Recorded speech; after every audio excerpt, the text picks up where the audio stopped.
cerita kedua. Orang yang dibela sama Allah namanya Hafsah. Siapa Hafsah? Anaknya Umar. Hafsah itu artinya singa betina. Jadi bapaknya singa jantan, anaknya singa betina, sama-sama luar biasa nih. Hafsah istri Nabi, salah satu di antara istri Nabi yang solehah. Suatu hari, nggak tahu gimana ceritanya, ada masalah antara Nabi dengan Hafsah. Ini nggak dibahas di dalam teks hadis apa masalahnya dan kita nggak usah kepo ya. Pokoknya ada masalah aja antara Nabi dengan Hafsah, sehingga Nabi terpaksa menceraikan Hafsah. Diceraikan Hafsah secara baik-baik, lalu Hafsah disuruh diantar kembali ke rumah orang tuanya kepada Umar bin Khattab. Baru aja Nabi pulang, Allah mengutus Jibril. Jibril datangin Muhammad. Jibril turun mengatakan, ya Rasulullah, wahai Nabi Muhammad, rujuklah Hafsah. Sesungguhnya Hafsah adalah istrimu di dunia dan istrimu di surga. Coba bayangin. Nabi nih yang menceraikan Hafsah, tapi Allah dan Jibril ngebelain Hafsah. Berarti Allah ngebelain banget nih cewek. Cewek gimana sih kok dibelain banget sama Allah? Begitu suaminya emosi, tiba-tiba nggak sengaja ngomongin, ya udah kita jalan sendiri-sendiri aja. Allah yang ngasih pertolongan, Allah yang ngebelain si cewek ini. Sehingga Allah mengutus Jibril, langsung turun Jibril buru-buru kepada Nabi Muhammad sebelum masa iddah Hafsah selesai. Lalu Jibril mengatakan, rujuklah Hafsah, sesungguhnya dia istrimu di dunia dan istrimu di surga. Akhirnya Nabi pun merujuk Hafsah. Apakah Hafsah marah-marah kepada Nabi Muhammad? Enggak. Apakah Hafsah mengutus Umar? Kan ayah tuh jawara, udah datengin dong Rasulullah tuh, mencarain saya enak aja. Enggak mengandalkan makhluk sama sekali. Hafsah cuma gini, ya Allah, saya yang salah bukan Rasulullah. Tapi saya tidak bisa hidup tanpa Rasulullah. Dia adalah cinta sejati saya. Allah langsung, ya benar Hafsah, udah gua turunin sih. Jibril turun. Jibril turun nih coba. Ya Rasulullah, rujuk Hafsah, dirujuk. Apa rahasia orang cewek sekeren Hafsah sampai dibelain dari langit ketika dia bercerai sama suaminya? Kisah yang ketiga. Cewek juga dibelain sama Allah sampai turun ayat. Kalau tadi dua cerita tidak turun ayat, cuma ilham atau wahyu dalam bentuk isyarat. Kalau sekarang sampai turun ayat loh. Yang ada di dalam surat Curhat.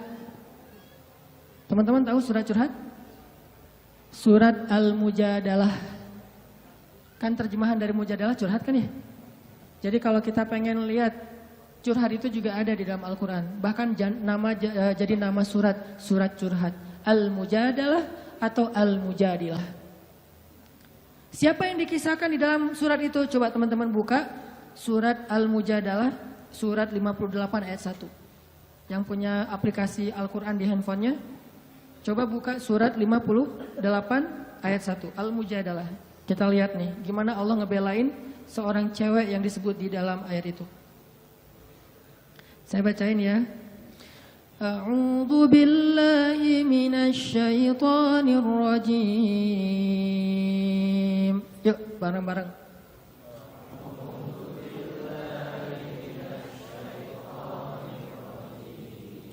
Bismillahirrahmanirrahim.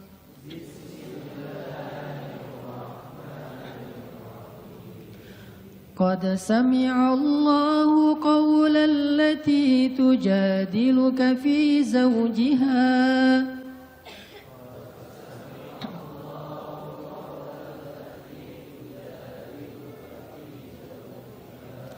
وتشتكي إلى الله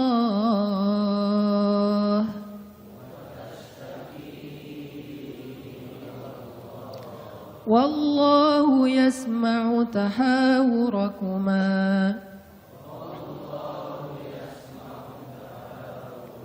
إن الله سميع بصير.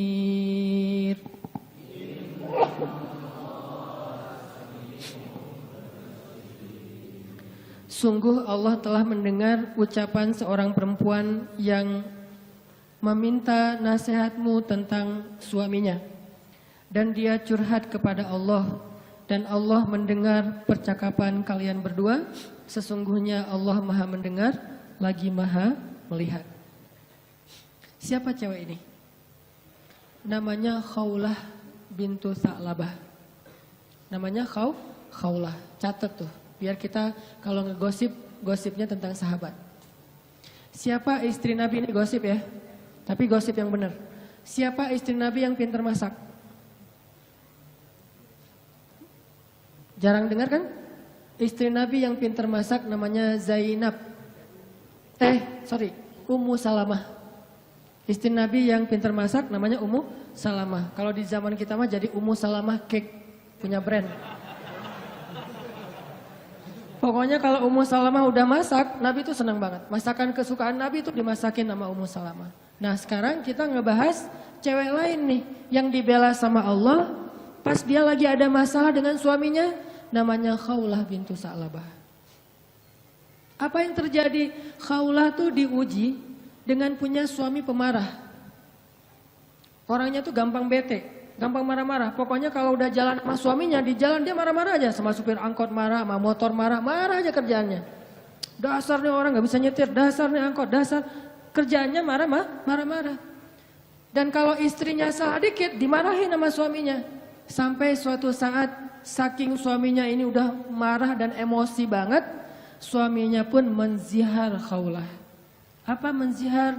Menzihar itu menyebutkan istri seolah-olah jadi ibu sehingga dia menjadi haram buat suaminya, kayak ditalak 3 gitu. Kamu buat saya seperti ibu saya, berarti udah nggak bisa lagi jadi suami istri, udah jadi kayak ibu dan anak. Itu tradisi Arab jahiliyah. Nah gara-gara dia dizihar sama suaminya, dia kan bingung. Terus kalau saya udah digituin, apakah saya masih boleh serumah sama suami saya? Masih boleh tidur bareng dengan suami saya? Kan bingung nih. Minta nasihat dan fatwa kepada kiainya. Waktu itu adalah Rasulullah SAW. Datang nih Khawlah ke Nabi dalam wajah yang sedih. Baru dizihar, ditalak 3 sama suaminya. Dia datang, ya Rasulullah, apa hukum seorang suami yang mengatakan kepada istrinya, engkau bagiku seperti punggung ibuku?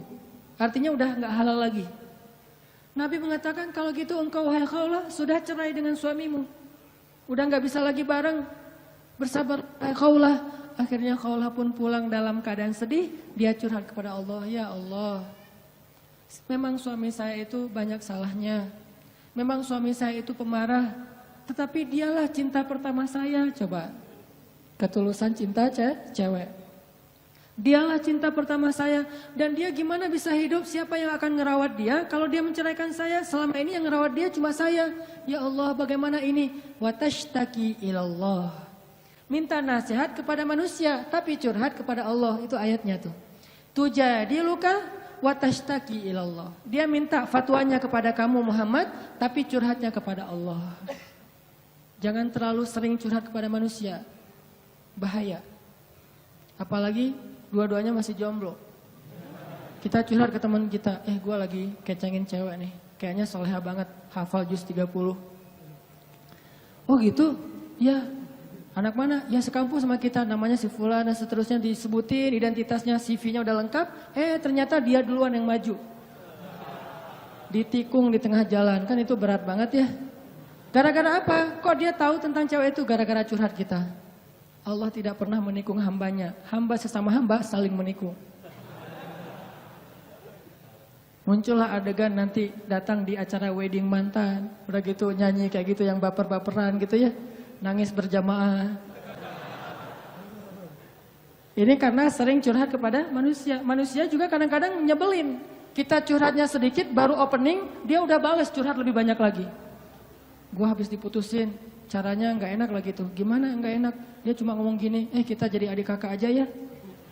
Kan berat banget buat gua. Oh gitu, lu masih mending, gua lebih parah dari itu. Cerita dia tuh, akhirnya dia yang curhat sama kita. Itu ke manusia. Kalau ke Allah nggak gitu. Allah Maha Sami'un, Maha mendengar. Arti Sami'un itu nggak pernah lelah mendengar. Itu arti Sami. Nggak pernah lelah mendengar. Kita curhat semalam suntuk juga, Allah tetap sayang sama kita. Udah ya, kelamaan curhat kamu, yang lain hamba-hambaku masih banyak tuh. Nggak ada kayak gitu. Makin kita lama curhat sama Allah, makin Allah sayang sama kita. Makin kita lama curhat kepada manusia, makin dia sebel sama kita. Bayangin kita telepon teman kita. Baru juga 10 menit, maaf ya udah lowbat. maaf ya gue harus ngangkat jemuran, maaf ya dan seterusnya. Manusia, tapi Allah sami'un, maha mendengar. Arti maha mendengar ini, Allah tuh gak pernah bosan ngedengerin curhat hambanya. Jadi bukan hanya dia ambil dari angle Allah maha mendengar segala ucapan kita, bukan cuma itu angle-nya. Ambil angle-angle yang motivasi. Ternyata Allah itu gak pernah bosan, gak pernah capek ngedengerin curhat kita. Jadi kalau kita pengen curhat yang panjang, yang gak akan pernah dicuekin. Kadang-kadang kita curhat lewat telepon ke teman kita, di loudspeaker dia ngapain gitu ya. Kok gak ada suara dia, kok diam-diam aja. Kamu dengar kan? Dari jauh dia langsung lari, iya dengar, terus pergi lagi. Kita ngomong sendiri, teleponnya ditaruh di atas bantal, dia pergi. Itu manusia, Allah enggak.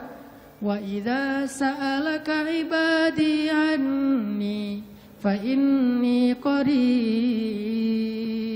Kalau kita tanya ke Allah pengen curhat, Allah bukan menjauh. Apa-apa, sini, dekat. Allah malah mendekat pada kita. Apa? Wahai hambaku ada apa? Kalau teman kita menjauh, kalau Allah mendekat, coba. Sami'un qaribun. Orangnya tuh qarib. Kalau bahasa kita karib, akrab orangnya. Bukan orangnya, zatnya. Allah itu zatnya akrab. Asik gitu. Nggak bakalan nyebelin. Allah gitu banget sih, saya udah capek-capek curhat semalaman ternyata nggak didengar. Nggak, sami'un. Curhat ke Allah. Begitu khaulah curhat ke Allah, akhirnya Allah turunkan ayat ini. Sesungguhnya Allah sudah mendengar dan melihat percakapan kalian berdua. Maka sesungguhnya zihar itu perbuatan dosa. Maka tetapi bisa untuk dianulir. Gimana menganulir zihar? Nanti dijelasin di ayat-ayat berikutnya. Allah marahin suaminya, Allah menasehati Rasulullah, sehingga akhirnya Rasulullah memanggil kembali, khaulah kesini dong. Datang khaulah, ada apa ya Rasulullah? Allah telah mendengar percakapan kita, wahai khaulah. Allah mendengar percakapan Rasul dengan khaulah dan disebutin percakapannya, sehingga kemudian Allah mengatakan sesungguhnya perbuatan zihar itu adalah dosa besar. Dimarahin tuh suaminya sama Allah. Allah sendiri yang marahin suaminya. Gimana kok ada cewek yang dibela banget sama Allah sampai suaminya dimarahin Allah ketika menyakiti dia. Ini seseorang yang luar biasa, sesuatu banget nih. Bisa nggak kita jadi cewek-cewek yang seperti khaulah di zaman now? Ya. Bisa nggak tuh? Dibelain sama Allah. Begitu kita ada masalah sama teman kita, dia menghina kita, mencela kita, Allah yang ngebelain kita. Mungkin gak akan turun wahyu lagi karena wahyu sudah terputus sejak Rasulullah wafat. Tapi Allah punya banyak cara membela hambanya, bukan cuma dengan wahyu. Apa rahasia khaulah jadi orang sekeren ini? Sehingga ketika suatu hari Umar bin Khattab udah jadi presiden kedua, Amirul Mukminin julukannya.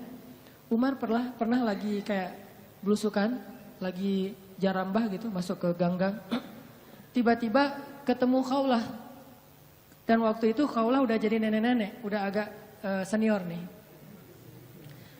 Lihat Umar lewat, diberhentiin sama khaulah. Tunggu dulu. Bayangin, presiden diberhentiin sama nenek-nenek. Ini presiden luar biasa ya. Mobilnya dengan segala pas pampresnya diberhentiin sama dan pakai pas pampres karena banyak yang pengen bunuh Umar kan. Akhirnya terpaksa pakai pengawal. Diberhentiin sama khaulah. Tunggu dulu, berhenti. Umar turun dari ontanya. Kemudian khaulah mengatakan, ya Umar, coba digini-giniin sama khaulah. Nenek-nenek giniin presiden. Ya Umar, dulu itu kamu itu cuma anak kecil ingusan yang kami panggil Umair. Umar itu artinya Umar kecil. Kayak Sam jadi Semi, anak kecil jadi. Umar jadi Umair, pakai Y. Mungkin orang barat juga nyontohnya dari bahasa Arab. Pakai Y jadi kecil. Ataki, kalau jadi Y, Ataki kecil. Umar, Umair. Umar, dulu tuh kamu cuma anak ingusan yang kami panggil Umair. Artinya, lo mah junior, saya yang senior. Itu maksudnya. Terus tiba-tiba Allah memberi kamu tubuh yang gagah, kekuatan yang luar biasa, sehingga kami memanggil kamu dengan Umar. Lalu Allah memberikan kamu hidayah, sehingga kami memanggil kamu Al-Faruq. Lalu Allah memberikan kepada kamu amanah sehingga menjadi pemimpin, sehingga kami memanggil kamu Amirul Mukminin. Ketahuilah wahai Umar, sesungguhnya kamu bukan siapa-siapa tanpa Allah Subhanahu wa taala. Dinasihatin nih presiden sama nenek ini. Pengawalnya presiden agak tersinggung. Udah ya nenek, minggir, presiden mau lewat gitu. Kata Umar, "Da'ha, Biarkan dia, wahai pengawal. Kalian tahu nggak siapa dia? Emangnya siapa? Pengawalnya kayaknya nih anak-anak baru hijrah gitu, belum kenal gitu. Nggak tahu siapa Khawlah. Jadi bukan orang-orang yang udah Islam dari awal. Nggak tahu cerita Khawlah. Kalian tahu nggak siapa dia? Siapa ya Amirul Mukminin? Dialah orang yang karenanya turun surat Al-Mujadalah atau Al-Mujadilah. Allah saja ngebela dia dari langit. Siapa kalian yang pengen mengusir dia? Akhirnya semuanya pada cium tangan Khawlah. Kalau dalam bahasa kita mah. Akhirnya baru ya udah, ada lagi nek? Nggak ada, udah pergi aja. Ya udah, pergi. Coba. Siapa orang yang seperti Khawlah dibela sama Allah, diistimewakan sama Allah, sampai akhirnya orang-orang sekelas Umar pun nggak berani macam-macam sama Khawlah. Apa rahasianya? Ini Khawlah.